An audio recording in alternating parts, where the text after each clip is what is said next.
श्री शक्ति नमः ओम श्री शक्ति नमः ओम श्री शक्ति नमः ओम श्री शक्ति नमः ओम श्री शक्ति नमः। मंत्र चिंतामणि का उपदेश तथा उसके ध्यान आदि का वर्णन।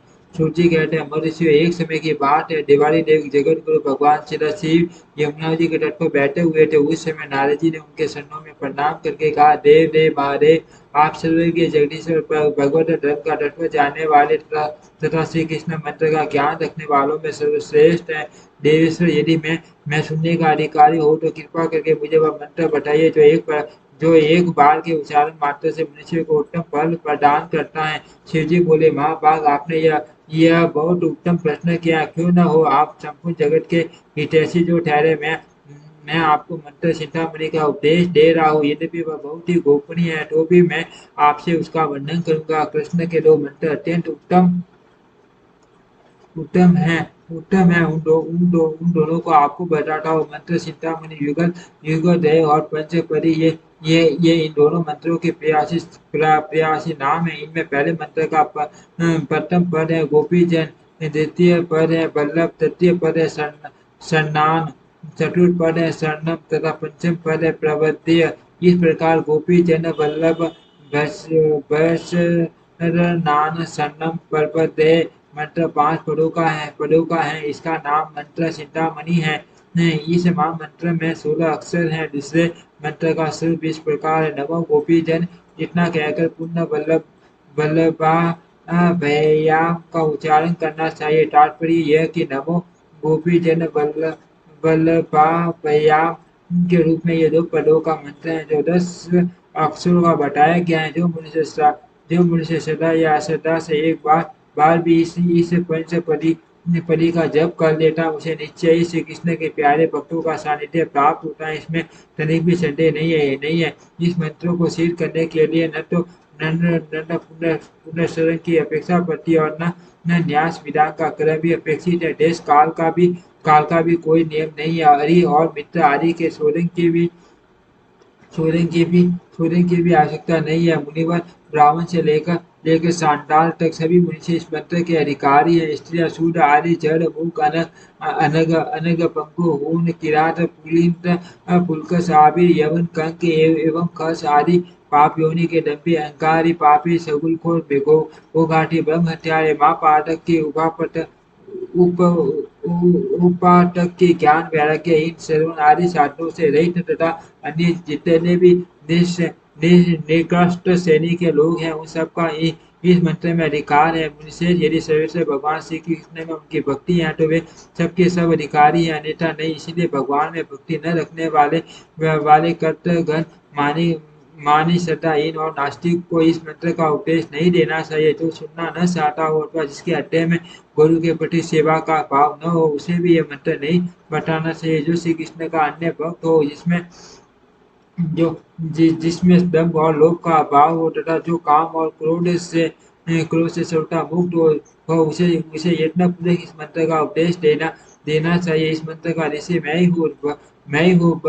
वल्लभी वल्लभ श्री कृष्ण इसके देवता हैं तथा प्रिया सहित भगवान गोविंद के दास्य भाव की प्राप्ति के लिए इसका विनियोग किया जाता है। यह मंत्र एक बार के ही उच्चारण से कर्तव्यता प्रदान करने वाला है। श्रेष्ठ, अब मैं इस मंत्र का ध्यान बतलाता हूँ। वृंदावन के भीतर कल्पवृक्ष के मूल भाग में रतन में सिंहासन के ऊपर भगवान श्री कृष्ण अपनी प्रिया श्री राधिका जी के साथ विराजमान है। श्री राधिका जी उनके वाम भाग में बैठी हुई है। भगवान का श्री विग्रह मेघ के समान श्याम है, उसके ऊपर पीताम्बर शोभा पा रहा है। उनके 2 भुजाएं हैं, गले में वरमाला पड़ी हुई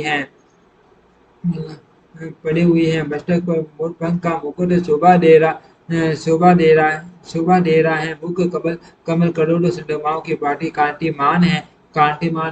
वे अपने चंचल नेत्रों को इधर उधर घुमा रहे हैं। उनके कानों में कनेर पुष्प के आभूषण है।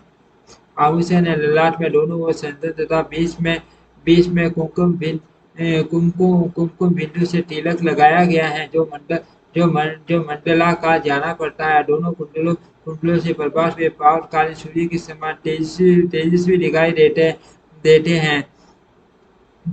दिखाई दे रहे हैं। उनके कपोल दर्पण की भांति अच्छी हैं। अच्छी है, जो पसीने के छोटे-छोटे बूंदों के कारण बड़े शोभायमान प्रतीत होते हैं। उनके नेत्र प्रिया के मुख पर लगे हुए हैं। उन्होंने लील बस अपने भौहें ऊँची कर ली है। ऊँची नासिका के अग्र भाग में मोती की बुलाक चमक रही है। पके हुए कुंडल के समान लाल होंठ दाँतों का प्रकाश पड़ने से अधिक सुंदर दिखाई देते हैं। केयूर अंकद अच्छे-अच्छे रत्न तथा मुंदरियों से भुजाओं और हाथों की शोभा बहुत बढ़ गई है। वे बाएं हाथ में मुरली तथा दाहिने में कमल लिए हैं। करधनी की प्रभा से शरीर का मध्य भाग जगमगा रहा है। नुपुरों से चरण सुशोभित हो रहे हैं। भगवान कीड़ा रस के आवेश से संचल प्रतीत होते हैं। उनके नेत्र भी सफल हो रहे हैं। वे अपनी प्रिया को बारंबार हंसाते हुए स्वयं भी उन्हें उनके साथ हंस रहे हैं। इस प्रकार से राधा के साथ श्री कृष्ण का चिंतन करना चाहिए।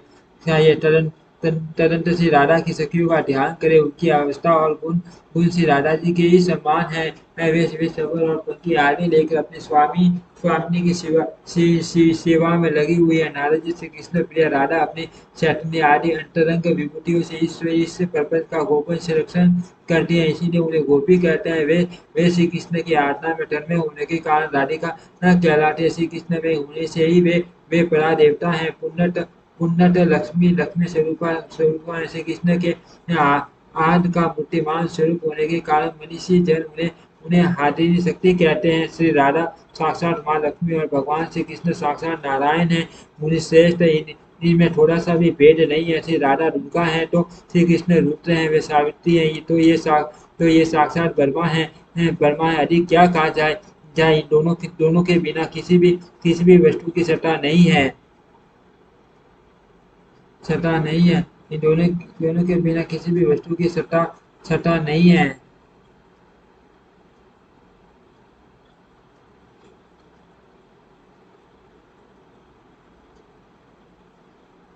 जड़ चेतन में सारा संसार से राधा कृष्ण का ही स्वरूप है। इस प्रकार सबको उन्हीं दोनों की विभूति समझो। मैं नाम लेकर गिनाने लगूं तो 100 करोड़ वर्षों में भी उस विभूति का वर्णन नहीं कर सकता। तीनों लोकों में पृथ्वी सबसे श्रेष्ठ मानी गई है। उसमें जम्बूद्वीप सब द्वीपों से श्रेष्ठ है। जम्बूद्वीप में भी भारतवर्ष और वर्ष में भी मथुरा पूरी श्रेष्ठ है।